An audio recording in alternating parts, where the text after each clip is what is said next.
Hello, and welcome to Split Your Head. I'm your host, Bob, and today's special guest is David Dawson.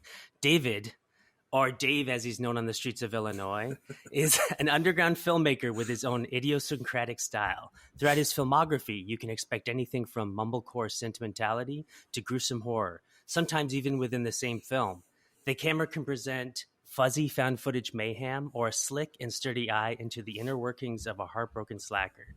Often gross, occasionally hilarious, but most importantly, personal and refreshing. I've been digging his unique and fascinating films ever since I caught wind of his most recent one, Flesh Games, which will be playing at the Terrible Fest in Toronto at Iceworth Cinema on Saturday, March 23rd. So we've got David here to talk about film, maybe music. I might get him to talk about all the people he's beaten up in mosh pits. And so let's get right into it. How are you doing, David? David, we did just talk about this before recording, but you go by David and you don't like being called Dave. So I apologize for that misinformation. No, but, no, it's all good, dude. It's all good. How's it going? Pretty good. Yeah. How about yourself? Good, dude. How was the? You went to a show last night, didn't you? Yeah, I saw Noel and Thanta Faxath, and awesome. It was great. Yeah, it was really good. Thanta Faxath, when they played, they had all the lights on for some reason in the club. And it was really uncomfortable. And that's a weird thing that's been happening. I feel like as of recent and like hardcore. There's I forget which is it FYA. There's a fest where they just have the lights on the entire time. I mean, it's fine. But it's just weird. I don't like it. Yeah, I'm not a huge fan of it either. Also, because took a little puff of something before. yeah. So I was like, oh, okay. Is this weird vibes? Maybe no. The whole time I kept thinking like I haven't been to this club. It was at this club, Sneaky D's, and I was like, I haven't been here in a long time. Maybe this is just what it always looked like. It just I was like, feels different right now. Yeah, I was like, maybe this is just me, and I'm just like uncomfortable, and everyone else is like, no, this is the normal thing, you know. Yeah. But yeah, speaking of Toronto, you've got your film Flesh Games playing here. Are you coming here to the festival? I don't think I'm going to be able to make it. Actually, I was thinking about it, but I'd have to get a new passport. I don't think I'll have enough time. I don't think I'd have enough time to do it and stuff. And then I'm also playing another fest in San Francisco, which I think is the same weekend.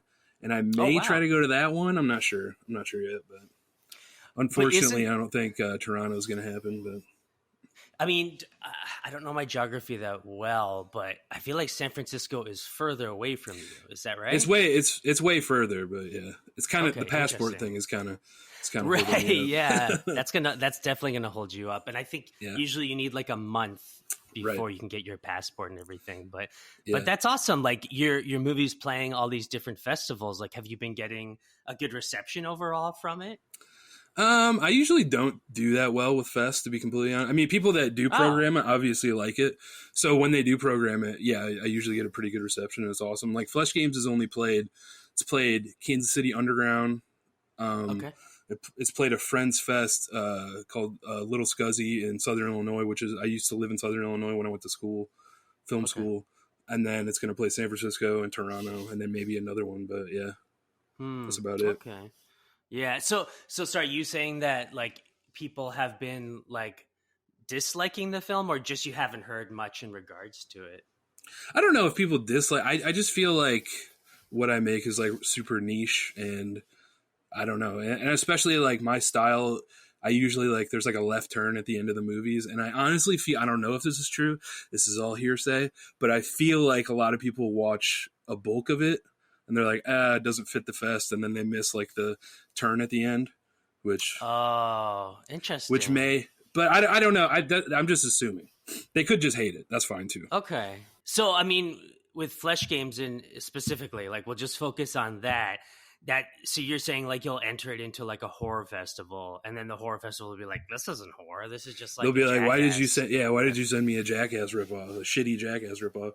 I think that might be part of the issue, but I don't know. Yeah, that's annoying. I'm happy that anyone plays it ever, so I don't really care. Right, yeah. So I don't mean to get you into like picking apart like why people may have issues. No. And I mean, you're just like speculating. You don't really know. Right, I have no idea, really, so. Yeah, but I do feel like maybe it's also a situation of like getting more and more festivals to like play your film is actually saying something though, right? I mean, Right. it's yeah, it's still helping more and more people see it, you know. Yep. So yeah, I think I that's think a good thing overall. another speculation that I have is that I tend to like mash a couple genres together, and maybe it probably just doesn't fit for a lot of programs. So, I mean, that's just what Okay. it is. Yeah, yeah. But I don't know. To me I've always found that really thrilling and like I think I had only seen Flesh Games at the time when I heard your interview with Sick on Cinema, and they were all talking about like how a lot of your films, not all of them, but a lot of your films have that kind of swerve, and it Mhm. instantly made me think of a film that made like such a huge impact on me as a kid. So I'm hoping it resonated with you. But From Dusk Till Dawn. I did. I haven't watched it in a long time, but yeah, I did love that when I was younger. Yeah, like that was such an exciting film, and if you didn't know the horror was coming, like you could almost prank people, you know what I mean, by showing it to them. Yeah, yeah. No, I love that shit. And like even talking about Flesh Games, I've like talked to people that are like, or heard reviews that are like, when it comes out on Blu-ray, I feel like I'm gonna just sit my friends down and say it's a Jackass movie, and then see what they think when it when it Right, actually plays right. out. I think that's awesome. I mean, I love that shit. That's why I do stuff like that. But I think it Yeah. does. It may impact like a certain festival or something from picking it up or whatever. Hmm.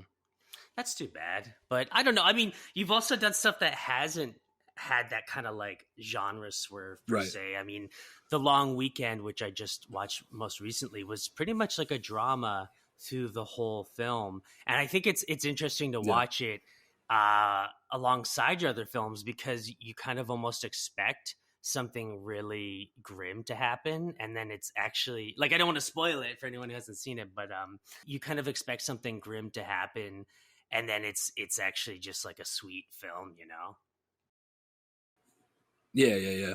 There is like kind of a turn. There's like a little. It gets a little weird in that movie, and I think when I was writing it, it did go a little more like grim or a little horror, but it just didn't feel right when we were making it. So Yeah, I figured that just go how it is. Yeah, yeah, like you didn't really even have to resort to that because I think you were kind of like you were like cooking with what you had, you know.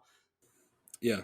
And I'm glad. I'm glad. It seems like I was nervous. Like when people started to like Flesh Games, I was kind of nervous to be like, "Here's my other stuff. Check it out." Because I didn't want them Really? to. Because it's like, well, it's way Yeah, different. I mean, to yeah, me, it's yeah. not that different because it came from my fucking brain. But like, it's just presented a lot differently than Flesh Games. I just don't want people to expect all my stuff to be like SOV horror or whatever.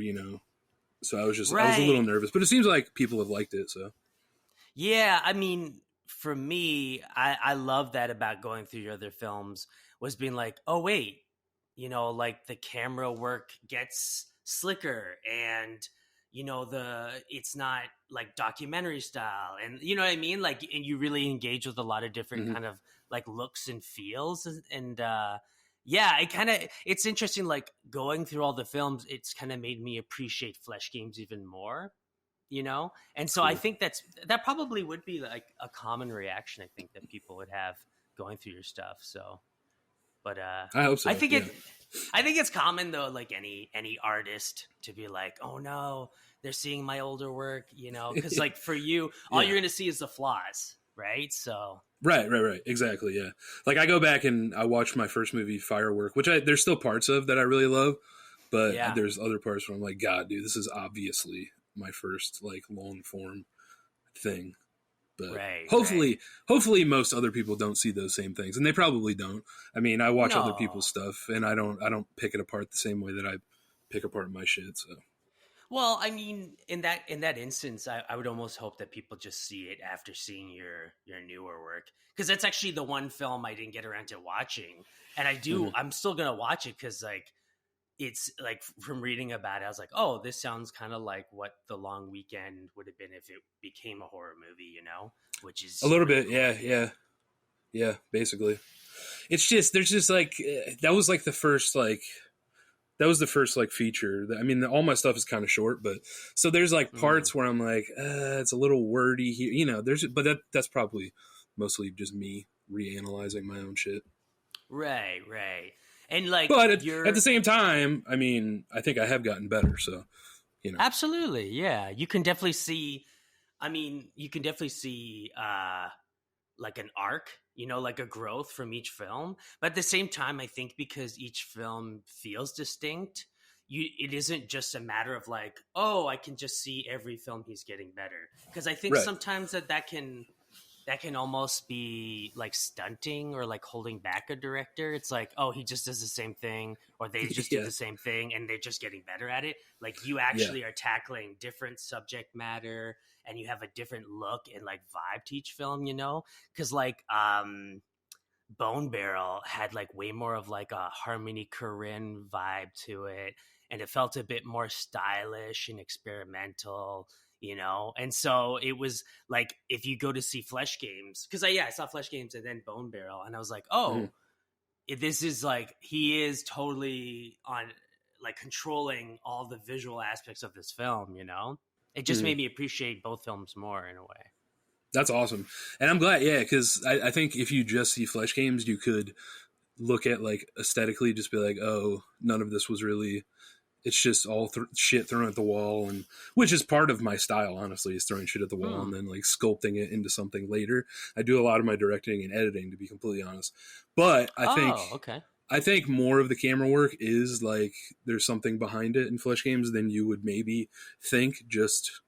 Just Yeah, aesthetically yeah. looking at it, like it's a little bit more craft than an actual Jackass like ripoff would be. So Right. I mean, I've always kind of wondered with like found footage stuff like that you almost have to consider like who is holding the camera as much as who is in front of the camera.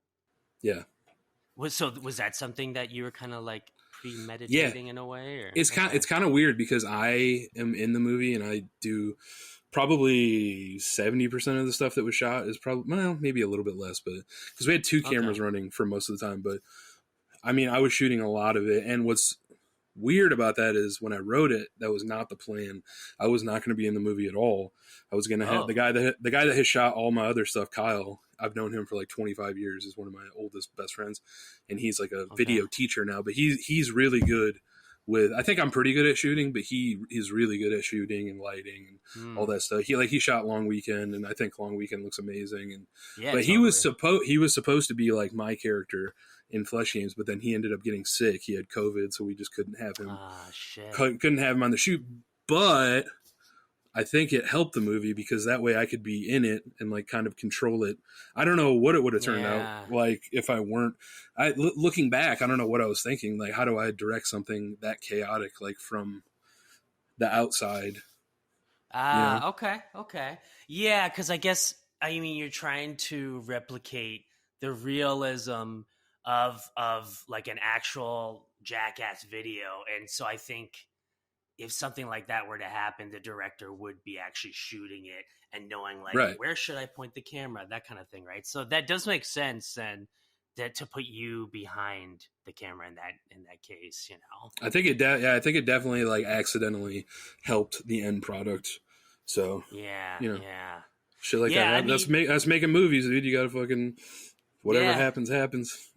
No, no, that's cool. I mean, I don't even really consider it when I watch films. Like when I'm interviewing people for the show, I was like, oh, did the director shoot it this time or the director not shoot it this time? You know, and you kind of assume with like lower budget stuff that people just shoot it themselves. So it's interesting to hear that like for you, it's been something you've had to consider with all your films. You know, like and kind of like, oh, I will shoot this one because that makes most sense narratively. You know.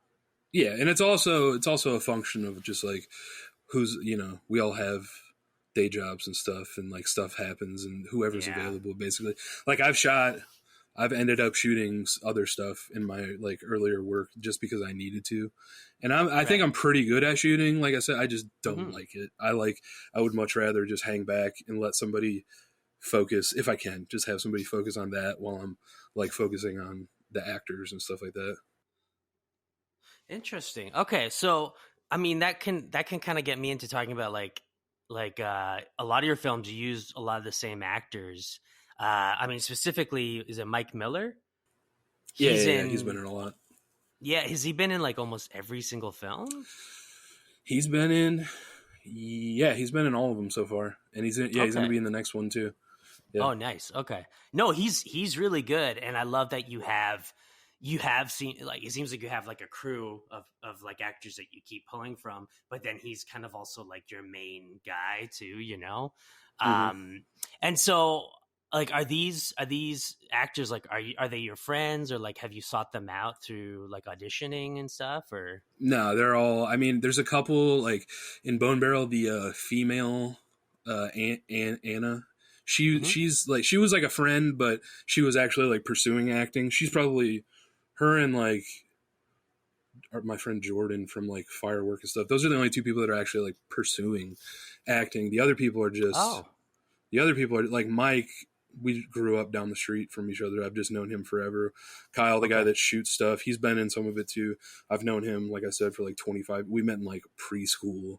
Like these are all Mm. people that I like grew up with, and like Jordan, the other like main guy in Flesh Games, the guy that's like holding back or whatever a little bit. I've known. I was Yeah. in bands with him since like high Oh, school. cool. Like these are literally all people that I've known for like at least 15 years. But yeah, Yeah. Sweet. So I mean, you guys almost have like a psychic link in a way. Like, you probably directing them would be different from like if you were just like given random actors, totally. you know? Yeah. Totally, yeah. Because I've talked about it before. Because I don't really, I do like a traditional script usually, but it's like shorter. It's like 30 to 40 pages for a Sure. feature. Because I don't like fleshing out like the dialogue. I start the dialogue just to like give them an idea of where I want it to go, but then I just kind of Totally. throw it out once we get there. And it's a little, that's definitely a little different, like with Anna and Bone Barrel and like other people that are actually trying to be actors. It's a totally different thing. They want like, and like I've talked to other people on like upcoming projects that are like real actors, and they want like a actual script, and they want me to tell them Oh, exactly what okay. to do. And I'm like, Yeah, yeah. I can, but that's just not my style. I like to just see, like I Sure. said, I think I was saying it before we started. Hmm. One of the main things I do when I'm starting to shoot a feature is the first thing that we shoot is usually like something super long and not that important, but Okay. I just like to use it to like try to get people into character and stuff like that. Totally. Kind of like a practice or like a we're recording, so I can use it if I want to or need to or something. But like I like Mm. doing that just to get like, oh, I never would have thought of that, stuff like that. I like natural, like organic stuff that I can, and then I can build off of that when it Yeah. comes to. I mean, everything changes, even if you write it, unless you're Martin Scorsese or something. Like everything changes no matter how meticulously you write it. Like something will Right. happen, a locational change. It's hard to visualize that, whatever, dude. Somebody drops out, you got to be in the movie, whatever, dude. Everything fucking changes. So I just Yeah. I like to try to capitalize on that and like go, Mm. okay, things are going to change. So like, let's see what happens in this setting, and then maybe I can build off of that. Yeah, I mean, it's almost like the film set is like a lab in a way. You Right. know, you're like, okay, well, we've got all the elements here. What can we put? We're gonna put them all together and see if we can get something that we couldn't even have like written down. You know? Right. And Yeah, but you're, that happens every time. Every time yeah, I'm looking through the edit and I'm going, I never would have thought of this little part, and I think cool. it's one of the best parts, and it's great. So yeah, Yeah, yeah. I love improv and stuff like that. And Okay. Is that like a mumblecore thing? Because like I don't know much about mumblecore, but I've heard you mention it being like a big influence for you. yeah, that's like one of the main things about mumblecore is like most of it was like loosely scripted or not scripted at all. It's like basically, it's just like mumblecore is basically when it first like started. I think it was like a bad word for the genre. I don't think they liked it, but Yeah, it's been long enough now that whatever. That's just what it's called to me at least. yeah. So it's like early 2000s American independent movies when like digital cameras started to get affordable. And Right, people like right. Joe Swanberg, Duplass Brothers, Andrew Bajowski, people like that. And yeah, it's all just like super like relatable. A lot of them are like relationship movies, like dramas or comedies, and it's Mm. loosely scripted and just like shot super doc style. So Okay. I always latched onto that, and that's kind of what I still try. Even like within like horror stuff, I still try to. I always like to shoot stuff doc style and just catch things on the fly, and you know. Right. Yeah. It seems like it would be hard to use that approach to do horror because horror to me always feels like very like a vice grip tightening, you know? It's like you need to kind of coordinate things so that there is like that growing tension, you know? And so Mhm. is that so I'm guessing then that's when you kind of jump a bit more into like editing it into like creating that tension, or do you kind of like more choreograph that? Like, I mean, I'm just thinking for example like the ending of Flesh Games, which we won't go Mhm. too into Yeah. detail to spoil it, but So for Flesh Games, I would say the first half to maybe 3/4 of the movie is like. I mean, I did write a script for the entire thing, but it completely changed. I mean, that's all like run and gun, just off the yeah, fly stuff. But then the other, like the end, is pretty much how I had it scripted. So cool, it is interesting doing stuff like that, trying to like meet in the middle with those two, like having. And yeah, sometimes what has to happen, and what happens to me a lot, which is it's kind of a plus that we're making like underground no budget stuff, because I can go back and shoot stuff. So what'll happen is we'll mm. shoot for like 2 days, and that'll be the main stuff, and then I'll start editing, and I'll be like, fuck, I need something here right, to right, like yeah, make it make sense, or make the tension more or whatever. So then I'll, if we can, go back. Like for Flesh Games, I had to put like some of the scenes, a lot of the stuff with like me and Mike like driving around and stuff. That he mm. lives in Missouri now, which is like 8 hours south. I had to go down, and I shot that stuff. I Oh shit, spent a weekend with him and shot yeah, that stuff with him. But yeah, yeah, that's a good thing about not having an actual schedule. But ah, yeah, so sometimes I got to go in after the fact. And I mean, I guess big movies do the same thing. They just have money to do it. But yeah, it's yeah. just. Well, like you, when you said that, you made me think about like, did you see Thanksgiving, that Eli Roth I movie? haven't seen it yet. I haven't seen it yet, no. So from I think it was like an interview I listened to with him, he said that they did like a test screening of it, and people found it was like too procedural heavy, and Got it. so he actually did what you just said you did. That like he took a camera and went on the weekends to like all the different locations and tried to shoot more like stalking footage to kind Right, of like right. fill it in. And yeah, I don't know. To me, like I come from a music kind of background, and that sounds to me like very like I could wrap my head around that, because it's like it's you kind of have to finesse the music you're working with. Like of course you're gonna like punch in an extra part here, like oh we Right. need to like mix this a little bit louder there. It's like it's really like the post-production aspect of it, like pulling out the actual end product more, Hmm. you Yeah, know. it's a good comparison, actually. Like being in the studio and working on a record or something, punching in Yeah, stuff, or like being like, maybe add a bridge here just to make everything else make sense. Like that's totally a good comparison. yeah. Well, you come from music as well, right? I do, yeah. And I always Okay. talk about, like, to me, making movies it's the same thing as being in a band, basically. I mean, especially the way that I Mm, make movies, because it always ends up being, at least the core is the same people. So it's just right. it's the same thing. It's just, yeah. I mean, it's really not that Yeah. different. Just trying to like arrange everyone's schedules Yeah, that's the and biggest problem. I know we've talked about it before, but yeah, yeah. scheduling, especially as you get older, it's just like, fuck, dude. Everybody's got Yeah, jobs, everybody's got stuff to do, and it's so hard to like get people, especially when, like, I guess making movies is a little bit well, no, because when you're in a band, there's always like a person who's the director, I guess, like the guy that's, or a couple people that are like, yeah, they're the band everybody leader. else. Yeah, exactly. Yeah. So like me being the director, I'm the one that's like thinking about this shit all the fucking time, and it's like driving me insane if we don't get something Oh right, or wow. if we don't Yeah, finish something, or if something's yeah, taking too long, and everybody else is like, whatever, dude, I don't care. Well, it's not that they don't care, but it's just not yeah. in the front of their brain like it is for me. And it's the same. I think it's the Right. same thing with music. There's, Mm, some people yeah. obsess about it, and other people they're just doing it. Right. Almost like they're just like, I will think about it as much as you do, only when I'm here in front of the Right. camera. Yeah, Yeah. that's what I Yeah. will give 110% when I am here doing the thing. But Yeah. until that happens, I do not give a shit. Yeah. And I'm losing sleep and trying to figure stuff out, which is Oh probably man. not healthy, but that's just how my Yeah. brain works. But I guess the big difference then is like, you know, unless you were like a solo artist and this is your backing band, like doing films, people think of it as like Flesh Games by David Dawson. You know what I mean? Right. So Which is kind of, that.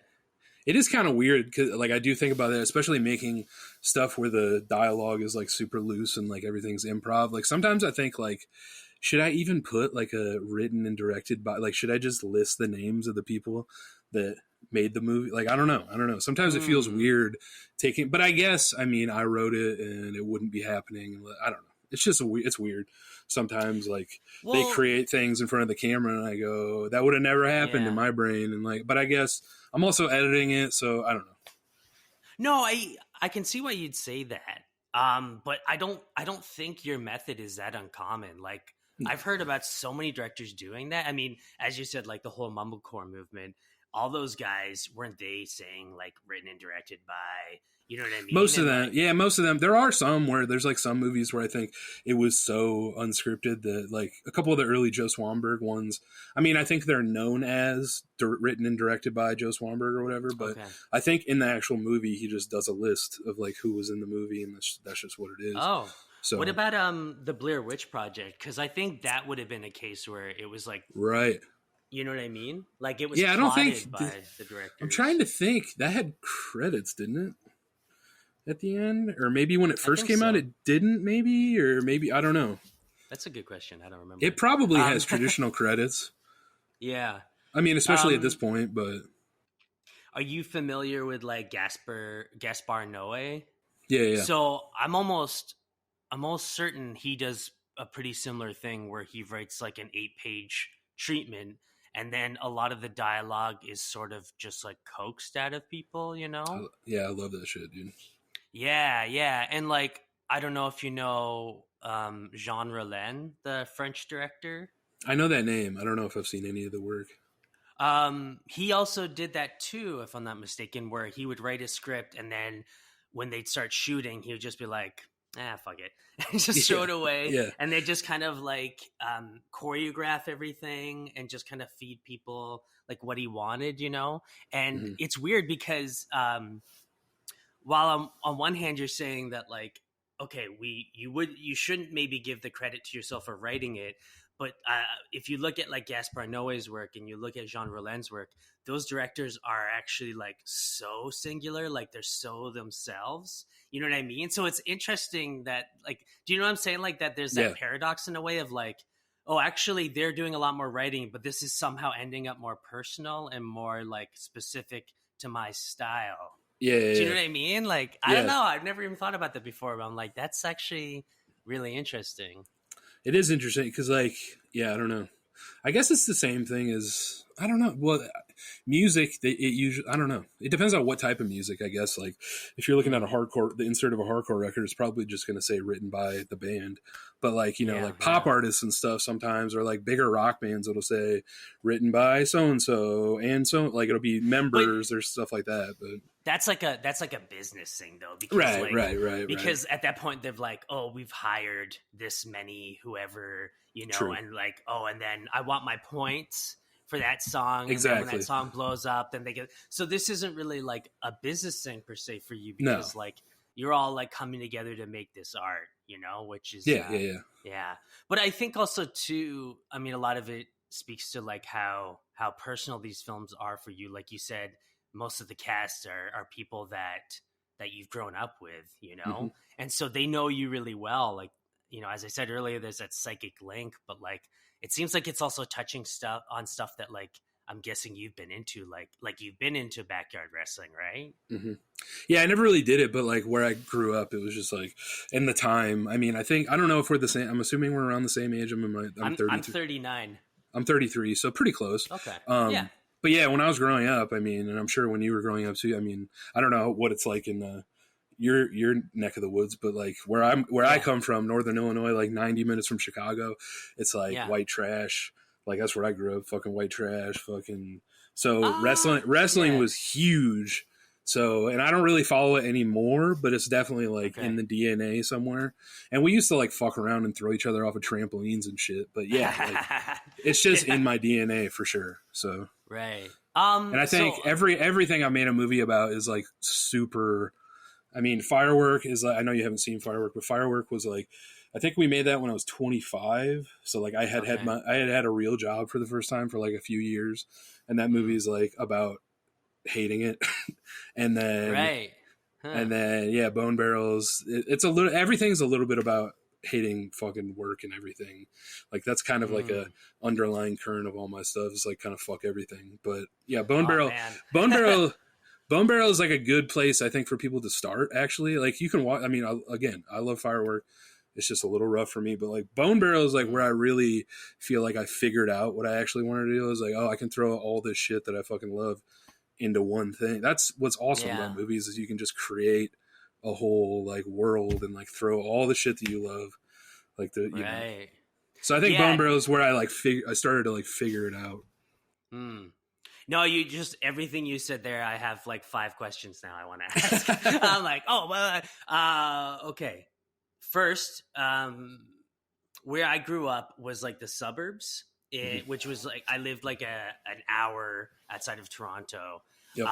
And I don't know if I would say it was like white trash necessarily. Definitely, it was predominantly white when I grew up. But I think that because like I am just like a few years older, I came up more during like the heyday of like the late 80s, early 90s of like wrestling, when it was kind of a lot more cartoony and professional.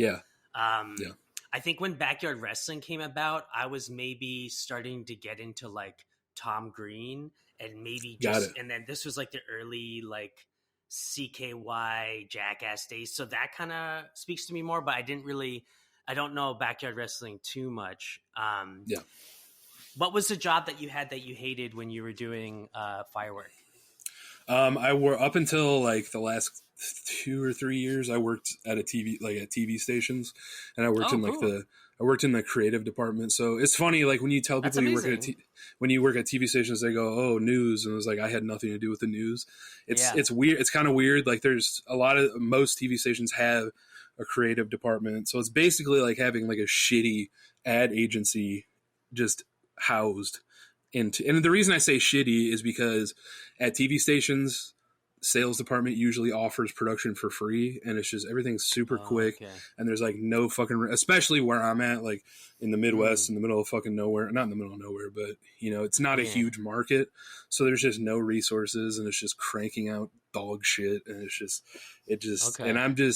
and it's actually a really cool job, but it just like the pay is horrible, especially I'm in a college town right now, so they can just, with like a cool film program, so they can pay like a college student nothing, and they could just replace you easily. So like the pay is nothing, the resources are nothing, and I just do not work well in like a corporate structure like situation. It just does not fucking work for me. So that's kind of what I was like grappling with when I first made like Firework. And I mean, I still grapple with it even though I work completely outside of that now, but yeah. Where do you work now, if you don't mind me asking? I just do freelance video editing now, so I work. Cool. I do a lot of the work that I do is like a good friend, and where I'm from, he has his own video production company. He just tosses me work, and I mostly work from home and stuff. Yeah, that's amazing. Like I think it's rare that people get to work like somewhat adjacent to their own passions, you know. Right. So that's awesome. Yeah. Yeah. So far, the only thing that sucks about it is it's like, everything freelance is feast or famine. So like right now I have like, there's like nothing going on right now. So I'm like just pinching pen. I'm just like scraping at the bottom of the barrel, but I'm hoping it's looking like things are going to start winding up again. So hopefully. Yeah. No, I mean, and I think that like, that definitely feeds into the, I guess like blue collar sensibility of your work, you know, like I can relate to a lot of the people in these films because like I've worked paycheck to paycheck like all my life, you know what I mean? It's a kind of filmmaking that it's a kind of element of like underground filmmaking that I really love, because like I find so many mainstream films are really condescending about that stuff. And it's like if they totally. try to like talk about class, you know what I mean? Like, it's like an alien is talking about it or something. Yeah, it's like an AI kind of like, Yeah. I think this is what being poor is like, you know? Yeah. I don't know if you saw that movie, The Menu. No, I did hear good things about it though. Oh, I hated it. Oh, really? A lot of people loved it, but to me, it was like, for one, it was such a ripoff of Midsummer, which I absolutely love. And also, it was exactly what we're talking about, where it felt like a bunch of rich people in a boardroom being like, okay, we've heard this is really cool with the kids these days. Like, keep the rich. So let's make a film that's like ripping apart rich people. And it didn't really have the weight to it, you know? But got it. Yeah. But, you know, you're saying like Firework was kind of made you know, in response to you hating your job. I kind of felt like Long Weekend touched on that a lot as well. For sure.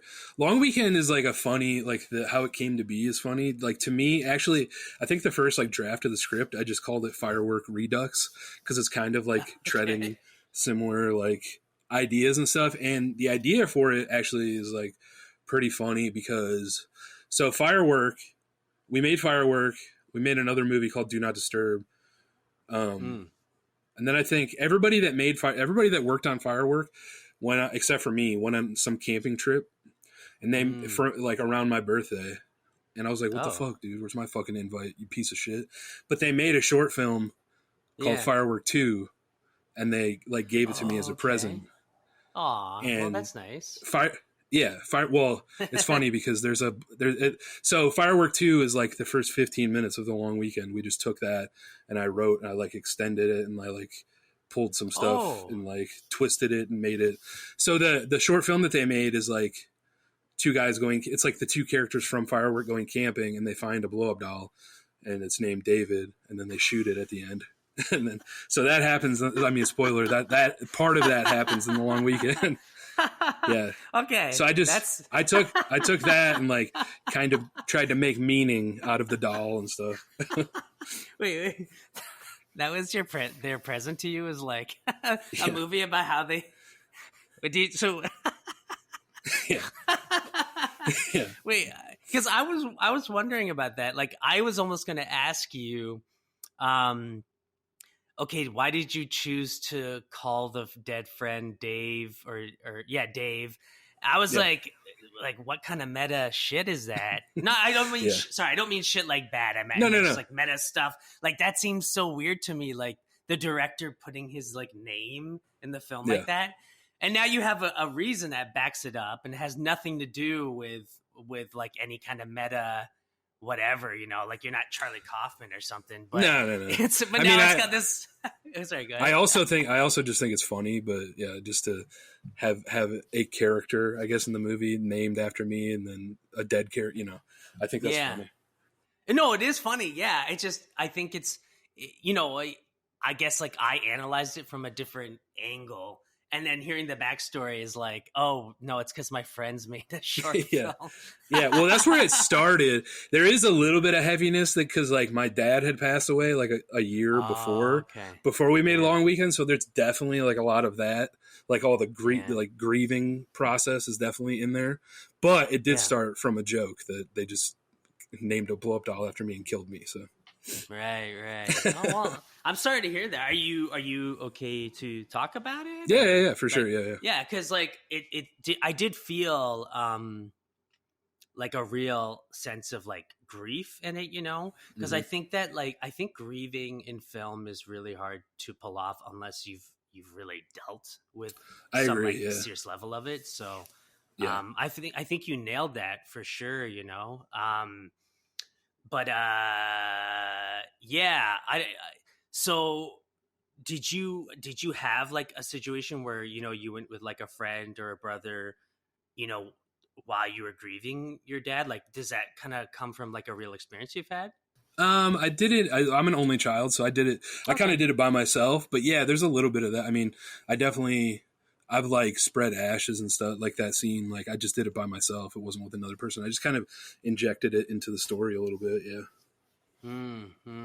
Yeah, For sure. yeah. Like, yeah, my dad passed away in 2020. So I remember we did something like that as well. Just like, spreading ashes in like the forest and stuff like that. So that scene was really nice and also hilarious.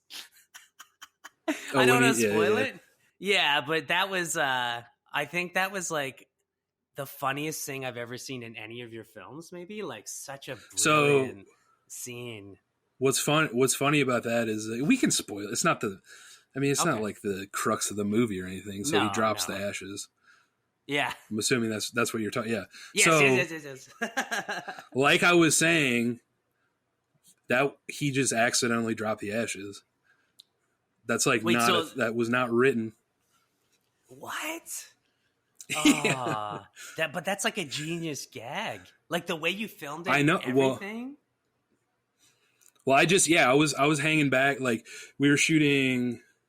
Yeah, because when he drops it, it's that super wide shot where like they're on the bridge and we're like all the way back, like on like a shore type thing. And yeah, he just dropped it, and I was just like, hold the shot. And we just held it, and then we did have to cut out some laughing in the audio. Like our audio guy's fucking amazing, so he cut that out. But yeah, that was. I mean, that's just a thing. I didn't write it. It just happened, and I think it's fucking hilarious. So wow, no, I assumed it was written because it was just it felt like such a perfect gag. But it's giving me a better sense of like how you work, because you kind of are like, let's give you guys a loose frame and then let's, see what kind of comes of it. And so I guess then that maybe makes me think of like Flesh Games. Flesh Games was full of a lot of really fucked up stunts. And so I'm just wondering, like, how did you guys go about like conceiving of those stunts? Like, did you write any of those specifically, or was it sort of just like in the moment, people kind of coming up with ideas? We definitely wrote like the ideas of a lot of them. I think some of them were just on the fly, but yeah, I mean, there's like the one with, I think the first one that we came up with was the baseball bat tied to the fan, and we thought that was fucking hilarious. That's good. We wrote that one. I think all the stuff with like the bug zappers was just somebody just brought bug zappers and we just did that. Okay. And that was hilarious. Like there's the one part where Mike shocks his nuts on it. Yeah. And what's hilarious about that is he literally walked in the door. Like I said, he lives in Missouri, and we were just shooting stuff, waiting for him to get there, and he was late. And he literally pulled in the driveway, walked into us shooting, and then just threw his nuts on the fucking we didn't even say, hey, what's up? He just like walked in and did it, and I was like, hell yeah, dude. That's that psychic link you guys have, Exactly. Maybe you should give him a writing credit. Yeah. Did you zap yourself as well? I don't remember if I saw that. No? So you don't know what it feels like? Shit, dude. No. Oh, really? I'm curious. Like I've seen that kind of thing in like, I guess Jackass, they did something like that, and I've always just been curious. Like, what does it feel like? Like just putting it on. Like, I don't think. I mean, judging by I don't think it was like horrible, but it was definitely not like fun for sure. Yeah, for sure. But it's just like a little like jolt of electricity or something, right? I think so. Yeah, I don't know. I don't fuck with any of that shit, dude. Like, I realize that like it's kind of psychotic that I like write movies where like my friends and actors are like hurting themselves, but I have no interest in being in my 30s and fucking myself up. And no, that sounds terrible. What are you drinking? Dude. What are you drinking? Oh, this is a big ass Diet Coke. Oh shit. It's a Mega Buddy from the gas station across the street. Mega Buddy. Oh my god. Diet Coke or Coke Zero? Diet Coke. I'm a Diet Coke guy. Really? Okay. Huh. Mm-hmm. Have you Diet tried Coke and Diet Mountain Dew? I don't think we have Diet Mountain Dew here. Really? We don't get all the stuff here. Yeah, we get like random stuff in Canada. I would not survive up there, dude. You know what we do have that I've been obsessed with is Dr. Pepper Zero. See, I don't know if we have zero. I know we have Diet Dr. Pepper. I don't know if we have Dr. Pepper Zero. I'd have to look. Yeah, I do fuck with Diet Dr. Pepper as well, but okay. Yeah, I'm just not an aspartame guy. What can I say? I am, dude. I love it. I know. Dude. It's I think it's just one of those things, like you meet people that are like super into diet stuff and some people that are just I can't. And I've always felt like Zero is a perfect combination of like a diet drink and a regular drink, you know? Yeah. See, for me, like I think when I was growing up, my parents like switched to diet soda at one point, and I hated it back then. Yeah. And I think I just got hooked on it, and now, like, dude, I hate regular soda. Like, it's just okay. It's like too syrupy and it's too heavy, and I don't like it, dude. I love diet. It's like it's light. It feels lighter. It's more so like I used to be a big drinker, and I quit like 7 or 8 years ago. You mean like an alcohol drinker? That's what you're saying. Okay. Yeah. And when I used to drink, I used to be like a light beer, like drink 20 fucking Miller Lights type of guy. So now I've never been like that. So now I've just switched that to now I just drink the Miller Lite version of soda instead. Okay. That's interesting because like I have friends that are like that too, they'll just be like, I'm like, oh, how many beers did you have tonight? They're like, oh, I'm just drinking light beer. I've just had like 14 already. I'm like, dude, but I'm the opposite. I'll drink like only a few, but I like the like high percentage IPAs. You like the heavy boys, the ones that taste like weed, basically. Yeah. Oh yeah. I'm just like I don't drink that up. Like I drink like on the weekend. That's it. You know what I mean? So I'm like, if I'm gonna drink, I'm gonna have something I really enjoy. You know. Yeah. But are you like straight edge then? No, I wouldn't. I like jokingly call myself straight edge at this point, but like every like 6 months I'll be like, I'm trying weed again. And then I do it and I hate it. And I hate it. And I like almost call the cops on myself and I just fucking, but, and then like I also used to smoke like a pack of cigarettes a day. I don't smoke anymore, but every once in a while they have like CBD cigarettes that have no nicotine. So I'll there'll be like a month where I'll just smoke those. Okay. But I'm not straight edge, but I definitely don't drink or do other drugs really. Right. I mean, like, cause we both come from hardcore punk. So like straight edge is such a prevalent thing. Yeah. And, I've always been, I don't know if I should go on record saying this, but like, I've always been kind of like, look, I don't really think highly of the straight edge movement. Yeah, I think it's really alienating and like militaristic, I guess. Yeah, there's just a lot of issues I've had with it where I'm like, can you maybe just not drink and do drugs and just like chill? You know, like, do you really need to like make people feel like pieces of shit? You know I think it's weird when people like our age, like in your 30s or even 40s or whatever, when they still are like saying that they're straight edge and they're like really serious, really serious about. I mean, you can say it, that's cool, but like when you're super serious about it and like preachy about it and you're that age, it's just like that's weird, dude.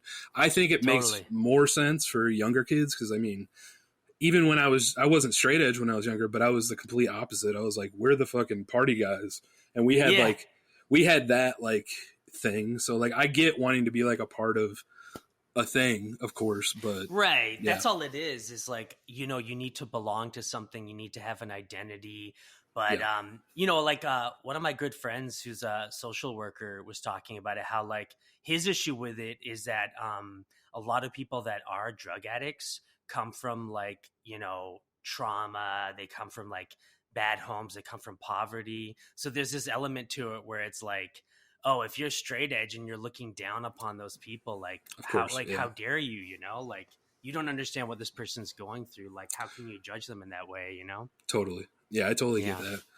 Yeah, I don't really have an issue with, I mean, of course, when I was younger and I was like a fucking party guy and we all partied and stuff, I was like, that shit is lame, dude. But now I don't care. I mean, everybody's got their thing and they want to be a part of something. But I do totally get like, it's like kind of condescending to assume that everybody that uses substances is like like I was like just chose to and was a party, Yeah, yeah. it comes from completely different things sometimes. So Totally, yeah, yeah.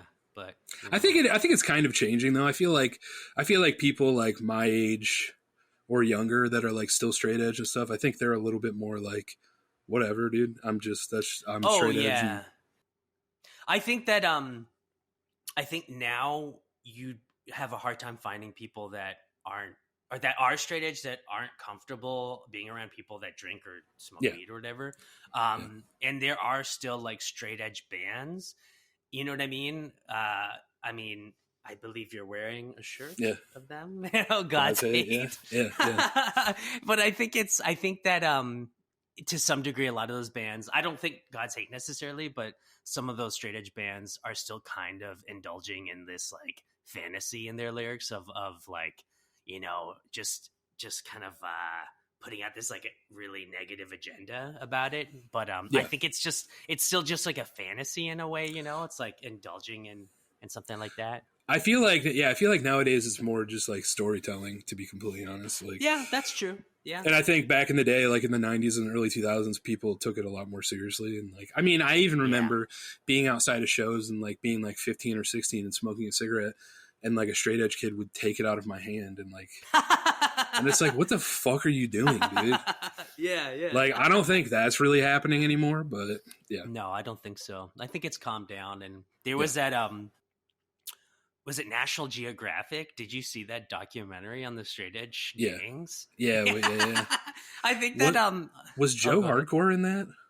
Joe Hardcore. He does like This Is Hardcore Fest and stuff. He was a part of for a while. I don't think he is now. He was a part of FSU, which is like that was like a mosh crew, the mosh crew that would beat the fuck out of everybody. And oh my god, I think they may have been a part of it. Yeah, maybe. FSU sounds familiar. I think it stands for fuck shit up. But right. But okay, there was like a straight edge gang that the documentary focused on that had an acronym like that, like FSU. But it wasn't FSU. I don't know. I can't remember. I have seen what you're talking about, but I can't remember the specifics about it. Yeah. But oh my lord. So you used to pit, eh? You used to go and a little bit. I never really hardcore danced because I came into it like more from like the punk area. So like we were more like circle pit and stuff like that. Yeah.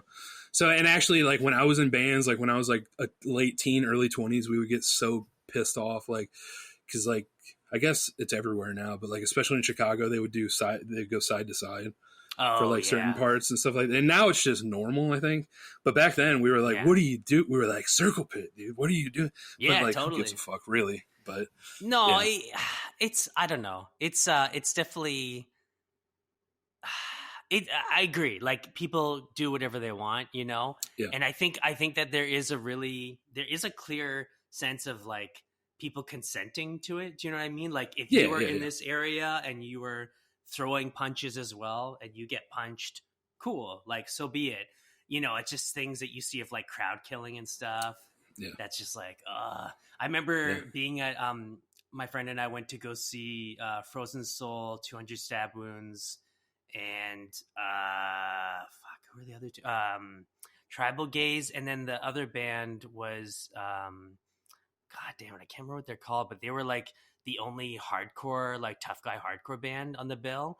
And I remember as they were starting, these three guys kind of came through the crowd that looked like Abercrombie and Fitch, like fucking baseball cap, like polo shirt, like nice sweaters. Yeah. And right away, my buddy and I were like, oh no, oh God, these guys look so clean cut and preppy. Like they're going to beat everyone up. Yeah, and so sure enough, as soon as the band started, the one guy just started going like elbows into everybody. And then at another point he was running around and he like punched me in the ribs and I'm like, oh, And I was just like, what is this fucking, I know, dude, especially getting older. I mean, I talk like I'm fucking 90, but I'm 33. But like, I mean, when it comes to punk and hardcore, I feel like I'm fucking 93 nowadays, like going to shows. Really? Okay. I do, dude. I went and saw, do you know the band Brat? Yeah, the yeah, hardcore band. yeah. They played a bar. I think it was maybe a year ago. They played a bar in Madison where I live, and I just went to the show. It was like a weeknight. They were on tour or whatever. I was like, fuck it, I'm going out tonight, dude. And I just went out. But I'm like standing. It's a tiny bar. I'm standing at the bar with like a water. Like the bar is the opposite side of the building, and some kid like was trying to do. He tried to do like a circle pit around the entire building, not where everybody was dancing.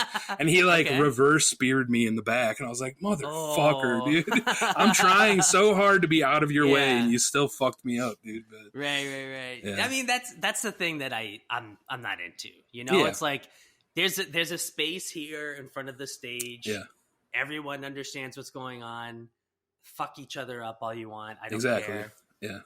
Oh yeah, at the same show when 200 Stab Wounds was playing, I was standing to the side of the pit, right in front of, or not in front of, but like to the side of the merch tables, which were just like fold out tables. And the circle pit got so crazy that someone like slammed me into the table and it crushed the table. Hell yeah. And like some guy came and picked me up like so fast. He was like 7 feet tall, and it happened so fast I didn't even like, I felt like I blacked out and just like woke up again standing up. But my buddy was like, oh, it looked like it was like a wrestling move. Yeah, I was going to say, dude. I was going to say, it sounds like, something that should have been in Bone Barrel, dude. Oh my God. Okay. You need to do a movie about like the hardcore punk scene. I mean, I wanted to. I mean, it's in here somewhere. I just don't know. I haven't figured out the angle yet. But yeah, for sure, I want to. That would be so sick because you have. That was one thing. Like I noticed about all your films. Like you have really good music. Like even Long Weekend, I was like, oh, this is like some good indie pop. Like, is this Iron and Wine or something? What was that? The music in Long Weekend is actually his name's Riley Walker. I don't know if you've ever heard his name before, but he was funny. But he's a little bit bigger in that space. But he used to give me rides home from high school. Like again, it's all homies, dude. Everybody, everybody. Before we move away from moshing in 2006, in 2006, that was like the first Gorilla Biscuits reunion tour. I don't know if you remember that whole thing happening. I wasn't around for that, no, but I'm familiar with them. Yeah. So when now, like after that tour, they've just been playing shows, so it's like it like took all the excitement out of it. But at the time, we were like, I was 16, I think. At the time, I was super excited about it. We went to it, and of course, we were like drinking vodka in the parking lot at this big straight edge show, and it was nice. It was stupid, but anyways, I don't know how it happened, but I broke my foot at that show. I completely. I don't know if somebody stepped on my foot or if I just walked wrong, but like the big bone on the outside of your foot, like under the like pinky toe, like snapped in half. And I had I was on crutches for like 6 months. It was a fucking nightmare. But that's my worst pitting injury, dude. You should have just lied and said that you like spin kicked someone so hard that it broke your foot. Yeah. Well, the thing is, there wasn't like, because like Gorilla Business is a little bit more on the punk. It's leans a little bit more punk than a lot of like the heavier stuff. So there wasn't a ton of like that style of hardcore dancing. It was mostly like circle pits and a little bit of side to side and stuff. So I don't know what the fuck happened, but somehow my foot just came apart. Right. I mean, people can walk down the street and break their leg from like a patch of ice. So yeah. And then the girl that I was dating at the time, we were like she's like, it's not fucking broken. Cause I was still like, I was still walking on it and stuff. Yeah. It like hadn't, like, it didn't really hurt until the next day. But so she's like, there's no fucking way. And we just like kept drinking and stuff. But yeah. I guess I can see why that didn't last. Yeah. She's like, she's not hearing my pain. Well, actually, she's like a really close friend still, but it was just like good. We were fucking both insane. I mean, we were just crazy fucking drunk teenagers at the time. So right, yeah. So yeah, I mean, with an experience like that, your experiences playing in bands, going to shows, like I think you have more than enough to do a movie. A hardcore punk film. I would, like I said, I would love to. Like, I have notes in my phone of the past like 10 years of just, punk show. But this, whatever, just like random little. Right. And at some point, I'll pluck one and expand on it. But I just haven't quite figured it out yet. Yeah, because like a lot of people, I love Green Room. but a lot of people had issues with it, especially from the hardcore punk scene. That doesn't And make I feel sense to like, me. well, okay, I guess like the big criticism I've heard is that no punk band that isn't a Nazi band would play a Nazi show. And True. yeah, I kind of know what they mean. Like when I played in punk bands, we would have never done that. Right. We would have been like, what? Yeah. But I guess maybe that's just like their one mistake, you know? Yeah. But at the same time, I mean, I have to rewatch. I do love that movie a lot. I'd have to rewatch it, but like, is it explicit? Like when they show up, I mean, I guess it's pretty, when you see the people that are there, it's pretty obvious, Yeah. but it seems like they did it to, well, first of all, they needed money or whatever. And they also did it to try to piss them off. So I don't know. Yeah, that's true. Like they did try to kind of make up for it by playing Nazi punks fuck off. So I don't know. There's a little bit, but also it's like, it's a fucking movie, dude. Things that are not real sometimes have to happen to make it an exciting movie. So it's like, right. And I mean, I always kind of say this when people are like, oh, they didn't go through the front door, oh, blah, blah, blah. I'm like, if people made all the right decisions, there would be no movie. Exactly. You know what I mean? Like you need people to make the wrong decisions. It's our way of like living out our fantasies of like, what if we did live recklessly, you know? Right. Exactly. So yeah. And also I don't care if a punk movie is realistic, to be complete. Like I love SLC Punk. I don't give a fuck, dude. You know, that's like the most comic. That's like the most comic booky version of a punk movie that exists, and I don't give a fuck, dude. It rules. It is. You know what? Now that you say that, I do feel like I could see the influence of that film. And like I went through a weird I have like a weird relationship with that film where I got it in high school when I was like super punk, like blue hair, everything. Yeah. And when we first watched it, we were like, man, it's really violent, but like this movie's amazing. And then over the years, it was like, oh, it's so lame. And then as an adult, liking it from a different perspective, where like I'm not really a punk. Oh, sorry, go ahead. I was just gonna say I just rewatched it a couple of years ago, and I think I had a very similar, like when I was younger, I loved it because it was like a ridiculous punk movie, and then I like got more into actual like being a punk, and I was like, that's kind of fucking whack, dude. And then but now I watched it a couple of years ago, and I was like, a lot of the theme, like if you take out all the wacky like huge mohawks, weird fighting stuff, like a lot of the like other storytelling elements are like, I'm kind of like, it's making more sense to me in that way now as a like 30-year-old. Well, because like the whole ending of it, of him being like, I sold out, you know, like, I mean, if you haven't seen this film, maybe turn off now, but like, you know, Heroin Bob dies, which is so tragic. Dude, like, it's like again, one of the like saddest scenes ever, dude. And again, as a kid in high school, I remember all my buddies like crying in that scene. I'm like, you know, but now as an adult, I'm like, oh, this is like super heavy because it's not just about him dying. It's about the death of like so many things. It's everything, you know? It's his whole life, dude. Yeah. And then, you know, he's like, well, then I become a lawyer and I try to fight from the inside.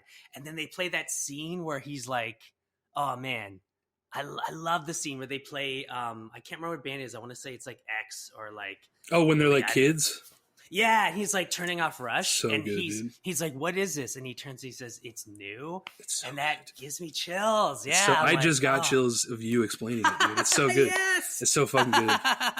Yeah, I think that like the film resonates more with me now I don't think of it as like a punk film, but as like a coming of age film. Totally agree, dude. Mm-hmm. And I think that your movies kind of tap into that a lot because like you're like, especially like the Bone Barrel and Long Weekend, a lot of it has to do with that, like that idea of like growing up is like passing over a line in a way. And then the idea of like, if it is a line, can we go back over that line, you know, back and forth? Like, especially in the Long Weekend, how there was the whole deal of like the older brother who had the serious job and the younger brother who had the comic books shop. And then kind of seeing by the end of it that like the older brother wasn't really as superior as he thought he was, you know? Yeah. Totally. That's definitely my main. I mean, when I was talking about earlier, the main like thesis of my movies is fuck everything, which is kind of like that's just a blanket statement. But like fuck everything. yeah, fuck everything. But like, but what I really mean by that is like, yeah, like, I mean, I'm the guy that, I mean, obviously I'm fucking 33. I'm still trying to make movies. I fucking freelance. I barely scrape by. Like, I'm the one that's like not giving it up. So like, I like, I put that's kind of like the lens through which I tell stories and stuff like that. So like Bone Barrel, it's like the guy that's trying to go. Guy that's trying to go legit is like kind of the lame guy, like the underground guy. That's it's all right. It's all that. Yeah, they're all like kind of coming of age like stories and stuff like that, but a little bit more depressing. I feel like. No, but okay. I was thinking about I think about this a lot. How like. I don't think that, as depressing as a film might be, the act of making a film is such a positive thing. Like, even if your film comes off as like negative or pessimistic, the fact that you completed it and put it out in the world is still saying something, And I think to me then, like, you might look at your films as having some level of like cynicism maybe. But to me, it's like, you just said a lot of your films are commenting on like how you haven't given it up, and you're showing that you are taking steps forward. You know what I mean? Like there's a lot more positivity from these things than you think. Yeah. Yeah, I totally agree. And like, and when I say that they're like depressing or whatever, I don't necessarily mean that in a bad way. Cause like, I love watching movies. I just want a movie to like make me feel something really. Like, I don't care what it makes me feel. Like, I know a lot of people, like I'll suggest a movie to them and they're like, oh, I hated it. And I'm like, why? And they're like, cause it's depressing. I'm like, that's what it was supposed to be, dude. Yeah. Like, that means it did worked. What it was supposed to do. Yeah, exactly. Like I just saw the, what's that fucking Oscar movie? The Zone of Interest. Oh, okay. Do you know about that? It's just about like a Nazi and his family living like right outside of Auschwitz, and like it's basically it's about them like having like kind of the perfect life alongside like this horrific backdrop. Yeah, and it's like, dude, it's so bleak, dude, and so I liked it. But like I left and I was like, I feel bad, dude. I feel really bad. But like, I think that's what it was supposed to do. So like, it was really good. Yeah, this isn't Jojo Rabbit. You know what I mean? Like, no, exactly. It's not supposed to inspire like joy in you from a Holocaust film. No. And I like that for sure of like a film that's intentionally bleak, and it's always better when it has a purpose behind it. So I think with Zone of Interest, I think it's trying to like show you that these things can exist right outside your door, and you can just like put a blind eye to it, So yeah, I need to see that one. I haven't seen it yet. Dude, it's so brutal. But not in like a visual, like showing you brutality kind of way. Just more the it's just super bleak. Like you can like hear like gunshots in the background and stuff while like a family is just like hanging out. It's just so fucking dark, dude. Yeah. It sounds really intense, and it's really good. How long? I liked it. Yeah, no, I'll definitely get around to it. No, it sounds really good. So I just don't know if I'll like get to the theaters for it or not. Yeah, I think just around here they were doing it. I think they were just doing a thing where they're like re-showing some of the Oscar movies, so I was able to check it out real quick while it was still playing. But yeah. Oh, and before I forget, the guy that I forget his name, the guy that played Heroin Bob, he's a filmmaker now, and we played at the same festival last year in Beloit, Wisconsin, and it's so crazy, dude. Did you meet him? I was actually not he was at like the award. We won an award for like best regional feature because we live in like the area. So we don't live in Beloit, but it's like close to Beloit. So he was you won an award. Yeah, for sure. But I'm just saying, he won, I think, best overall feature maybe.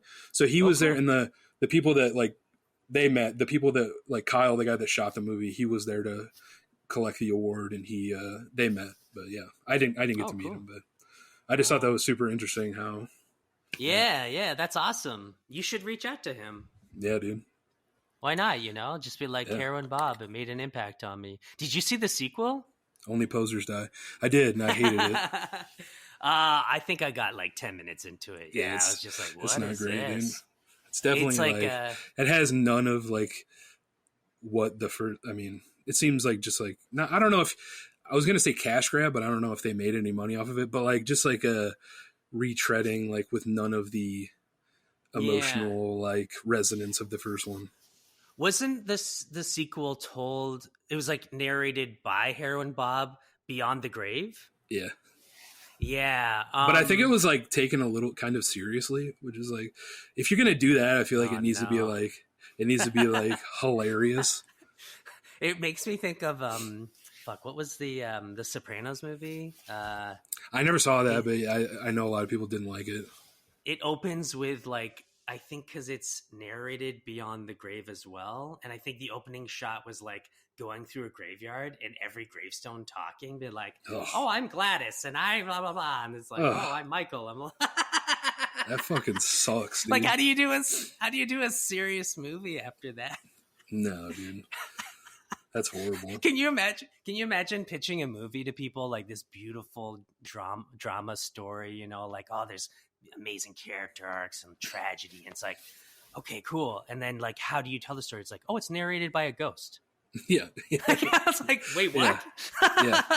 You cannot do that seriously, dude. It has to be a joke if you're doing it. Yeah, exactly. Yeah, what is it, a ghost dad? Yeah, dude. It has to be like has to be like How High. Do you remember How High? Was that narrated by a ghost? I don't know if it was narrated, but like the whole premise is that they like, I think they smoke a dead guy, and then like what? And then I've seen like, it. I don't remember that. I think he like comes back and like gives them answers for tests or something. I can't remember exactly what it is, but it's fucking tight. Okay. Yeah, I remember watching it when I was in high school or something. Yeah. And it being like, what is this? I couldn't tell you if I liked it or not, to tell you the truth. I think it was like, I watched it pretty 3 sure it's times. awesome. You're probably right. Maybe I need to revisit it.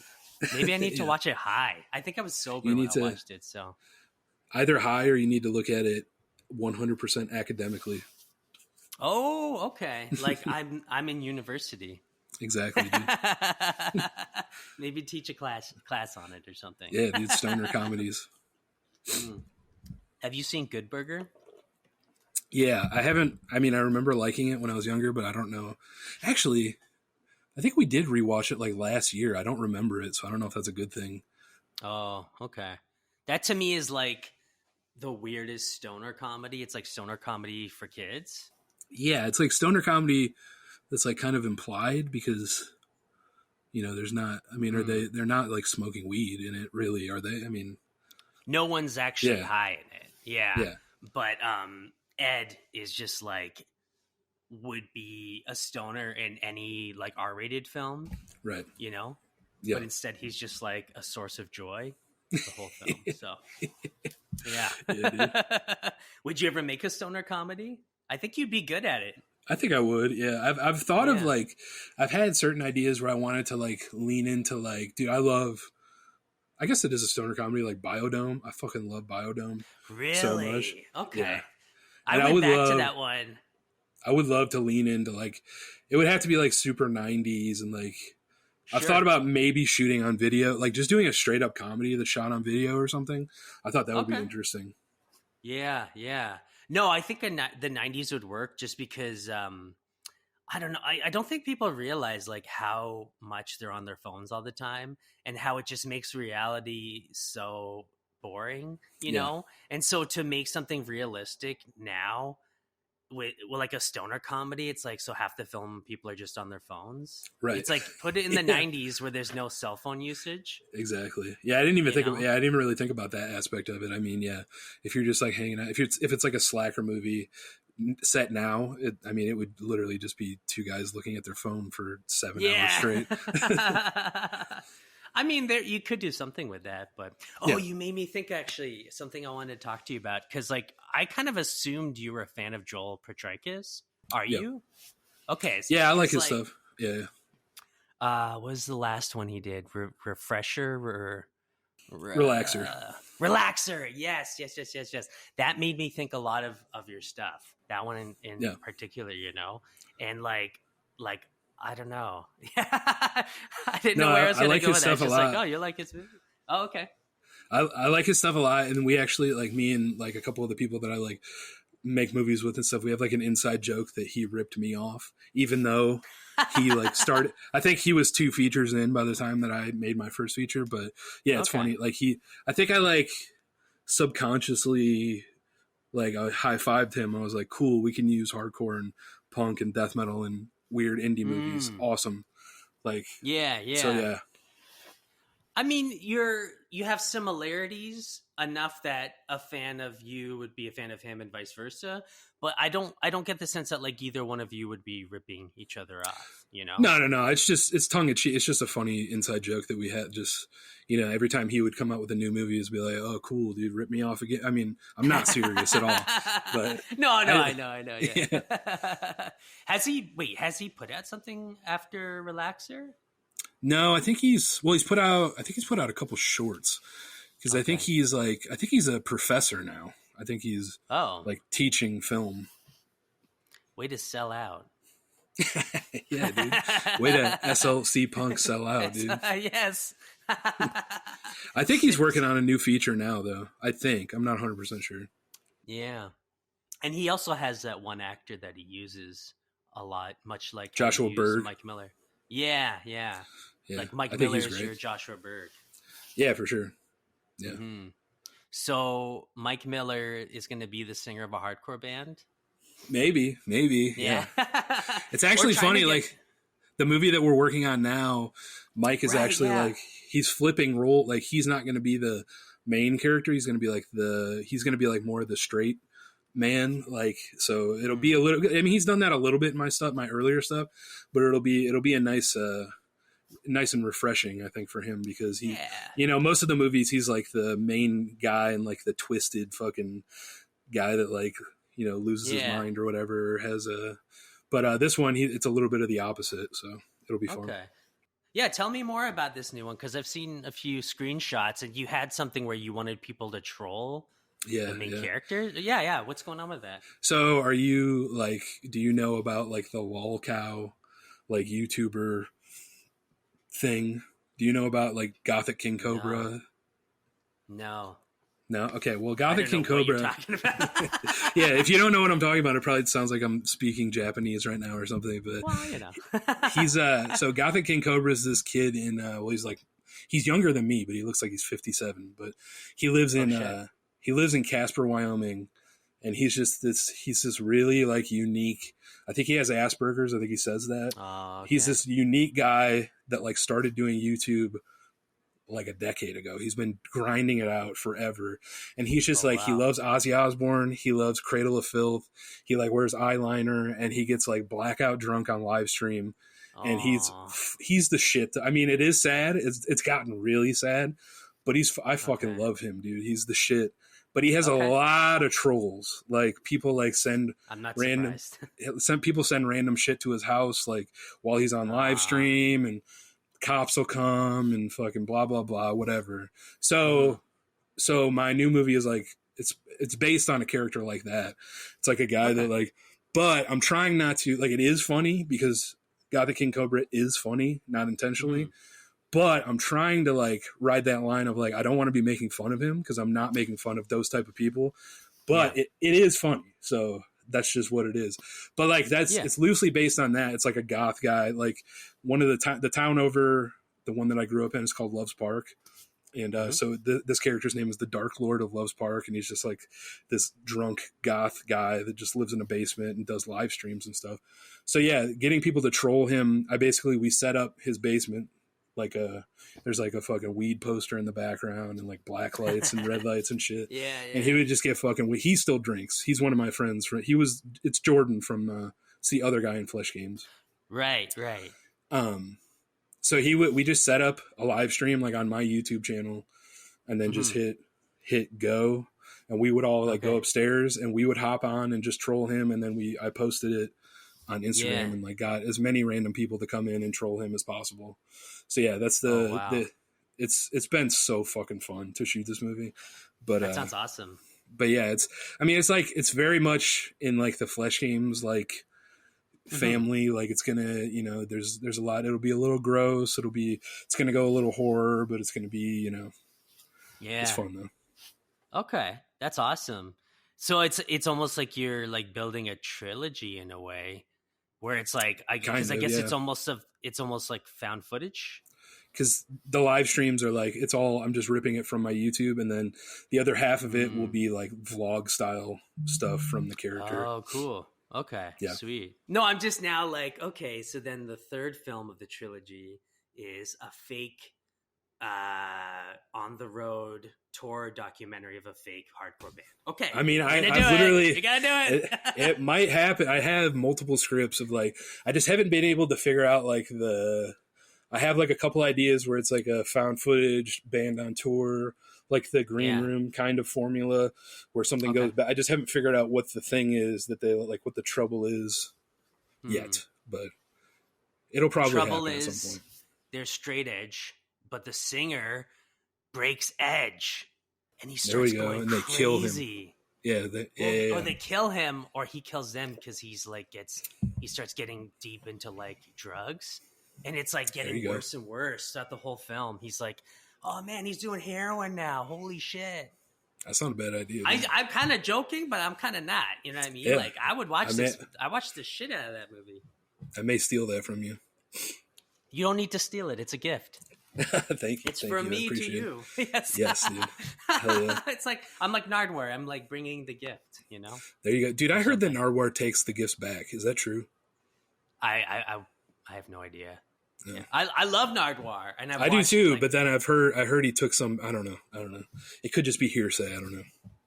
That would be weird. If I was interviewed by Nardwuar and he did that, unless they made me sign an NDA, I would be like all over online, be like, he fucking takes the gifts back. Yeah, I guess that's true. If it were true, they'd probably be more known. I guess so. It might have just been bullshit. I think it might be bullshit because even an NDA saying that like, oh, you can't say that he took the gift back. I think some people would be like, I'm out of here, and I'm going to tell everyone you made me do that. Yeah, what would an NDA in that context even do? I mean, I don't know. I don't know a lot about the law. I just know an NDA is what you would use. Yeah. So this new movie that you're working on, what is it called? It's called Leech. Leech. Yeah. Leech. Yep. Okay. And when are you aiming to have it out?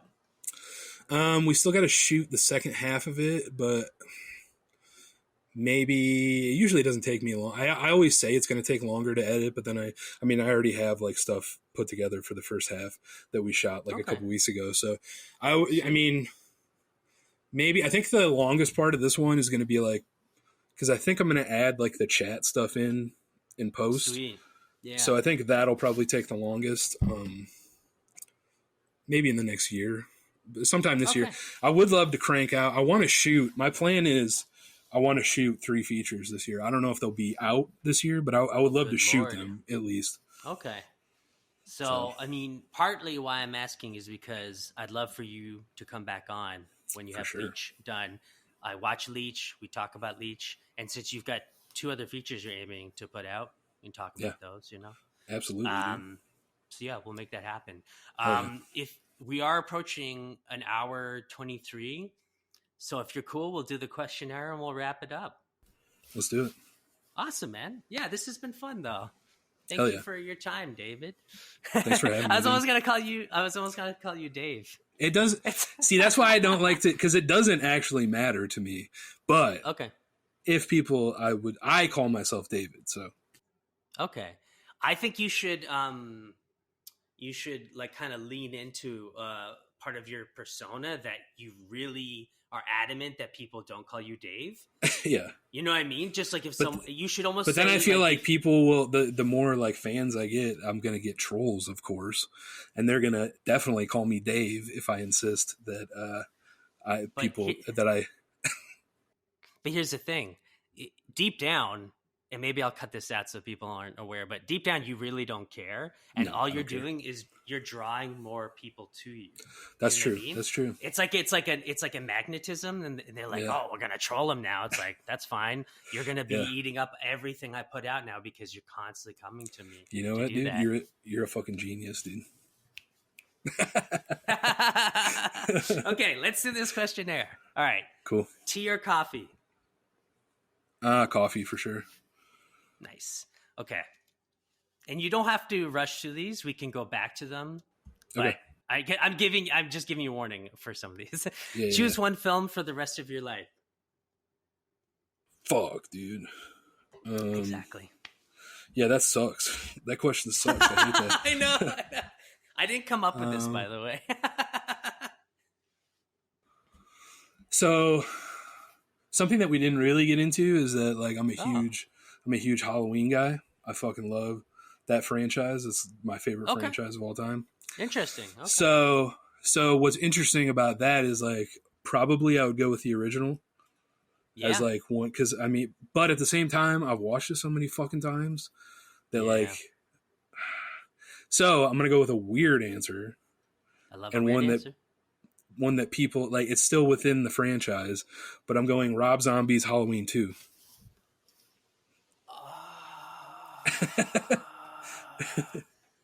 I watched that for the first time when I had COVID 2022, and it blew me away. You liked it? I loved it. Yeah, I think people are coming around on it, which I'm very. On one hand, I'm like, "Fuck you!" I've liked it since it came out, but on the other hand, I'm like, "Yeah, cool, dude." I love Rob Zombie's films, most of them, but I didn't like his first Halloween, and so I never watched. I didn't really get around to the second one, and then I kept hearing good things about it. And I have the Halloween box set that's like the first one they put out that has the Rob Zombie 1 and 2. And so when I had COVID, I was like, oh, I should check out the second one. And so I watched it. My wife had COVID as well, and she was like on her phone at first. And then 45 minutes into it, she put her phone down and started watching it. And by the end of the film, she was just like, that wasn't a fun movie, but that was a really good movie. I'm like, dude. That was like a powerful movie. I really love that movie, dude. And I was like, when it first came out, actually, when I first saw it in the theater, I think I was like, that was fucking weird, dude. And then I think I rewatched it. It weirdly got stuck in my head like a song. Like the movie got stuck in my head. And then when it came out, I just kept watching it. And dude, I fucking love it so much. Yeah, there's a few moments in that I think that like really kind of stick in your mind. I almost like wish whole that opening and I almost wish that like he hadn't. I wish that he just made one Halloween movie and it was that one. Like, and I have a feeling that that's probably more in the line of what he wanted to do. I feel like the studio may have made him go make it like the original more with the first one, but I don't know. Yeah. Maybe. Yeah. Who knows? Yeah. But that's interesting. And just letting you know, my favorite franchise is Nightmare on Elm Street. Nice. But my favorite entry is number 4. 4. Which one is 4? Dream Master? Okay. Yeah, that's like the MTV one. I don't know what it is about that film, but I'm obsessed with it. I watch it every summer. Yeah. And it probably would be like... People are coming back around on the second one, right? Didn't people not like the second one for a while? The like closeted one? Yeah. Yeah, that one's good. I think as a kid I was like kind of weirded out. I think mainly because it shows Freddy outside of the dream world. It like breaks the rules. Yeah, that's my main issue with it. But watching it now, like, it's pretty funny. You should watch the documentary on the main actor, Scream Queen, I think it's called. I have seen that. Yeah. It's good. Yeah, it's really good. Really powerful. Yeah. Okay, next question. If you had to be an animal, which would you choose? Cat. Great. Just because, even though I was going to say I love cats, but my roommate's cat pissed on me last night and I'm pissed off. Oh, yes. So. I saw that in your story. Yeah. It pissed on you? I've never heard of that. That's crazy. It like pissed. She's like a diva when it comes to her litter box. So I think it was like not perfect for her. And so she pisses on the couch like every 6 months to like let us know. And I think I was just sitting in the wrong spot and it like half god on me. It fucking pissed me off, dude. Just use it for one of your movies. Yeah. Fucking cat. Actually, that would be like a funny way to start a film. You know, is like, well, like you don't the character comes out of the living room and goes into like the bathroom. It's like, that fucking cat pissed on me. Yeah, that is a good idea. Yeah, and that's exactly what happened too. By the way, I like literally was just sitting on the couch, and then I like put my hand down to like move, and I was like, it's wet. And then I smelled it, and I was like, that's cat piss. And then I was like, oh my god, it's on the side of me too. That sucks. But I would say cat because yeah, I just sleep a lot and chill, and I don't give a fuck. No, the cats are the best. Yeah. All right. Cool. What happens when we die? I don't think anything. I think it's just lights out. I think it's what happens before we're born. It's just nothing. That's what I think. I would like to think that there's something else, but I just don't know. You can. You're free to do so. Of course. But then I don't want to be, I guess it wouldn't matter because I'd be dead. But I like to think about things like, okay, there is nothing. And then if there is something, it'd be like tight. Instead of the opposite. Wait. Yeah, that would be like, oh, it's, what? There is something? Holy shit. Yeah, exactly. That would be sick. Yeah. Dude. That would be cool. Yeah. Okay, and last question. I feel like you're gonna come up with a good answer for this. No, song title that song title that best describes your life. I can't fucking think of any song titles now. Yeah. What are song titles? God damn it. I'm gonna look food. I'm gonna look up a fucking, hold on. Yeah, you could. Yeah, take your time. I'm looking. Dead air. Dead air. I was just saying. I wasn't saying anything. Oh, I thought you were just like, it's like you have all these songs called Dead Air. No. That would be funny. Let's go. This is dark, dude, but I'm gonna go Suicide Pact by Hoax. Ooh. That's so harsh. Oh man. Is it ironic because you're like, I would never do that, or? I would say it's a little in between the two. Like I like to. It's in bad taste, but I do like to because I like to joke about it a lot. But it comes from like kind of a serious place, but like not really at the same. I don't know. Everything okay, David? Yeah. No, we're fine. Okay. Aw, I also, by the way, I don't know if you're a fan of Hoax, but Hoax was a fucking great band, and I fucking love them so much. Who are they? You should check them out. I think they were from Massachusetts or something, and then they moved to LA, but it's just like they were a band for like 2 years, like a decade ago, like 2012, 2013, and it's just like really depressing, like, but like really harsh, like hardcore punk. It's super fucking good. I think bands like Gel or like a little like the early Scowl and stuff like that, I think they like maybe unintentionally took, like, I don't know if they're aware of Hoax, but like it's totally that style of like hardcore punk. Yeah, a little bit more like a little bit more downbeat and depressing and raw, but like it's that style. I never really found those bands that depressing, Gel and Scowl. No, it's like a more depressing version of that. I could get into that. I think that was maybe the thing that held them back from me. I wanted it a little. I would darker, definitely, I would check out Hoax, especially their later records is a little more like metal, like the tone of the guitars gets a little more buzz saw-y, like a little bit more like old school death metal-y. Like it's not death metal, but like the vibe is a little bit more. So I think you would dig it. That sounds really up my alley. It's almost making me think of like, do you know Year of the Knife? Yeah.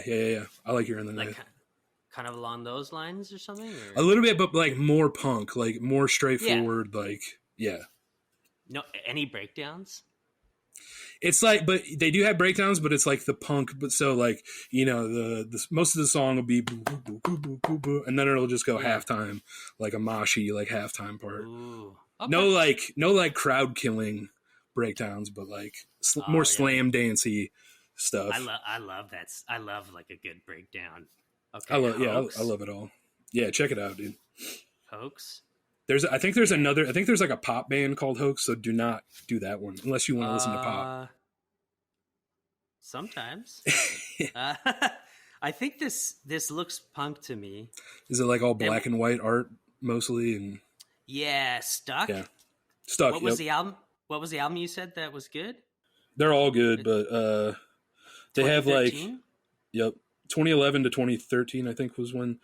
I think they have one LP, and then they have like 3 or 4 7-inches. I think. Yeah, I'm just looking at. Oh, it's 21 minutes, and it's like looks like it's 15 songs or 12 songs. Hell yeah! Wow. Okay. Cool. Yeah. No. I'm definitely gonna check that out. Thank you, David. Rules. No problem. All right. Well, I'm gonna let you go, but thank you for your time. I'll let you know. I'll send you the episode, and you can give me your okay on it. But I don't think we really talked about anything too weird, or we didn't spoil much, so I think we should be good. I think we'll be good. Yeah. Okay. But we'll be in touch. Absolutely, dude. Thanks for having me. Okay. No, thank you.